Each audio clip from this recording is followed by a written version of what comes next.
Estamos de volta com Rio Grande do Ar, agora 7h31. Após a morte de uma turista atingida por um raio na praia de Guarujá, lá no interior de São Paulo, no litoral de São Paulo, os cuidados com as descargas elétricas, principalmente na beira da praia, precisam ser redobrados. E nós vamos conversar agora com o repórter Rafael Machado, que está no Centro Integrado de Comando da cidade de Porto Alegre. E o Rafael está com um especialista nesse assunto, né, Rafael? Bom dia. Porque depois desse caso, André, bom dia, que aconteceu em São Paulo, se levantou essa polêmica mais uma vez, a discussão sobre o risco que se pode correr estando na rua, por exemplo, e um raio atingir uma pessoa, no caso ali que aconteceu na praia também, essa mulher acabou morrendo. E olha, muitas dúvidas e muitos mitos e verdades sobre como se proteger quando acontece uma tempestade, quando alguém é pego de surpresa. Então, para isso, a gente conta com a participação agora aqui no Rio Grande do Ar, do Guido Potier, que é físico e pesquisador de raios há 17 anos e vai tirar algumas dúvidas para a gente, porque o raio é um fenômeno natural, é impossível prever. Se sabe que vai acontecer a tempestade, mas não se sabe quando que o raio pode aparecer. Tem que estar sempre atento e tomar alguns cuidados, algumas precauções. Exatamente. Bom dia a todos, bom dia, Rafael. Os cuidados devem ser básicos, esses simples assim. Em momento de tempestade, não andar em campo aberto, não andar em áreas abertas. Mesmo que tenha proteção, nós não devemos nos basear a essa proteção, que muitas vezes é falha. Então, nós temos que tomar cuidados, não ficar, por exemplo, estou protegido dentro de casa, mas não fica na janela aberta. De preferência, a janela pode ficar aberta, mas não fica dentro ali na janela. Tem aquela questão, estamos no verão e essa estação é mais comum, né, a incidência, acontecer essas situações. Por quê? É que no verão há um aquecimento maior do ar, uma evaporação maior, uma quantidade de água, então a umidade fica muito grande. E aí há formações de nuvens cumulonimbus, que são as que originam raios, né? E a partir daí, então, a formação de raios é muito maior do que no inverno, onde a temperatura ela é mais baixa no inverno. No caso dos raios no verão, para que as pessoas tenham ideia de quando vai ocorrer um raio ou não, é assim, abafa muito, fica muito quente, as nuvens estão propícias e a partir daí, então, vão surgir os raios. Agora, o André deve ter alguma pergunta, alguma dúvida para se tirar aí no estúdio, mas, André, antes eu queria dizer para você o seguinte: muita gente fala que o raio ele não cai duas vezes no mesmo lugar, mas isso não é verdade. A gente vai mostrar uma imagem aqui para você, dá só uma olhada.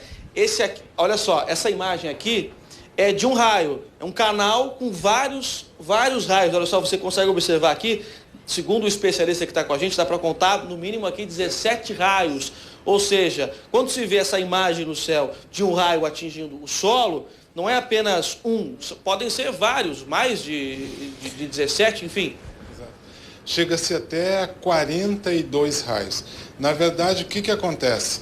No canal, quando é aberto o canal, é feito o primeiro raio, passa no mínimo 5 raios. No mínimo, vamos pensar bem otimistamente. Mas já chegou-se a 42 raios, mas nós enxergamos como se fosse um único raio. Então a história é aquela, Rafael, André, que caiu num raio, não cai duas vezes no mesmo lugar, já naquele local, assim, no mínimo 5, já e o estrago é bem grande. André. Eu quero saber, eu acho que é importante a gente dar algumas dicas e orientações dentro de casa, o que as pessoas devem fazer em dia de temporal. Dizem também que, por exemplo, dentro do carro é o local mais seguro por causa dos pneus, que existe uma proteção. Isso é verdade ou não? E dentro de casa, eu acho que é importante isso, em dia de temporal. Olha, André, assim, dentro do carro é tranquilo, mas não tem nada a ver com o pneu. A questão do carro é que ele atua como uma gaiola de Faraday. Faraday, na época, colocou que dentro da gaiola não há campo elétrico, então não dá como o raio entrar para ali. Então, essa é a segurança. Dentro de casa, deve-se evitar tomar banho em chuveiro elétrico, telefone conectado à rede de telefonia, não se deve utilizar telefone sem fio. Se alguém vai na varanda, o celular não está pegando muito bem, então vai na área. Não se deve utilizar telefone sem fio e nem celular, porque em torno desse telefone está se criando um campo eletromagnético e propicia o raio de ir naquele local, mesmo que tenha para-raio por perto. Pois é, muita gente fala do para-raio, ele é um facilitador, na verdade. O pessoal pensa que está protegido, está em casa, tem para-raio, mas tem que estar atento também. O para-raio, ele é apenas um facilitador, vamos dizer, onde é um caminho que o raio vai seguir. Mas tem várias circunstâncias que isso acontece. Uma delas é um bom aterramento, a preparação do solo, para que a gente possa, o raio, encontrar um campo para entrar em direção à terra. Mas a maioria, e isso eu já coloquei aqui em Porto Alegre, 90% das instalações de para-raios estão irregulares e inadequadas. Casos, por exemplo, que o cabo de um para-raio é utilizado para varal, para secar roupa. Imagina só. Vai secar bem rapidamente, né?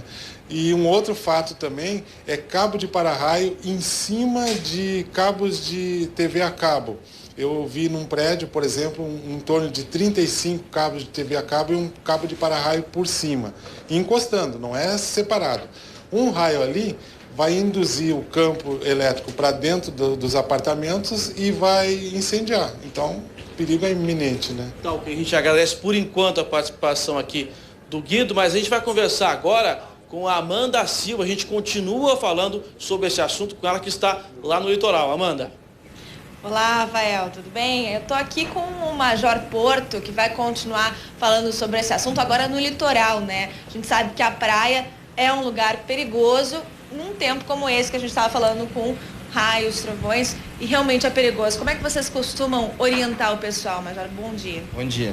Em casos de tempestades, assim, de temporais, né, que são muito carregadas com nuvens pesadas, nós sempre orientamos as pessoas, os próprios salva-vidas orientam os banhistas a se recolherem, a saírem da praia, procurar um local mais abrigado, até que passe essa tormenta, né? Até que passe essa tempestade com descargas elétricas, e para evitar acidentes, que a gente sabe que sempre acontece, né? Como foi o caso que aconteceu em Guarujá, já aconteceu aqui no nosso litoral, inclusive com um salva-vidas nosso, né? Que acabou perdendo a vida aí também em consequência de uma descarga elétrica na beira da praia. A respeito dos salva-vidas mesmo, claro, eles orientam o pessoal.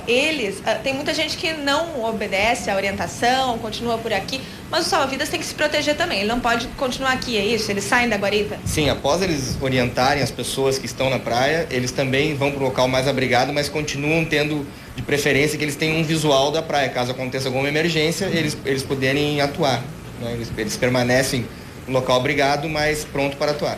Quando que o pessoal pode saber, os banhistas que talvez não estiverem muito perto da guarita ou distraído, quando que ele mesmo se dá conta de que está perigoso ficar na praia?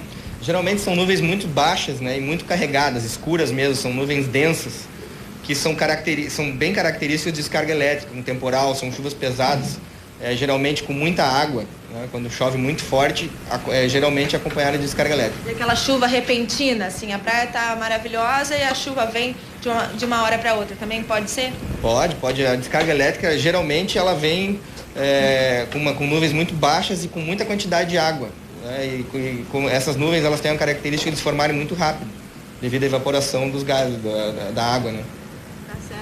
Então, a principal orientação é sair da praia o mais rápido possível e se proteger, Major. Exatamente, procurar um local seguro e mais abrigado. Tá certo, muito obrigada e bom trabalho para você. São essas as orientações aqui do litoral, Rafael e André, porque aqui é um lugar perigoso quando tem uma tempestade como essa, né? É verdade. Muito obrigado, Amanda.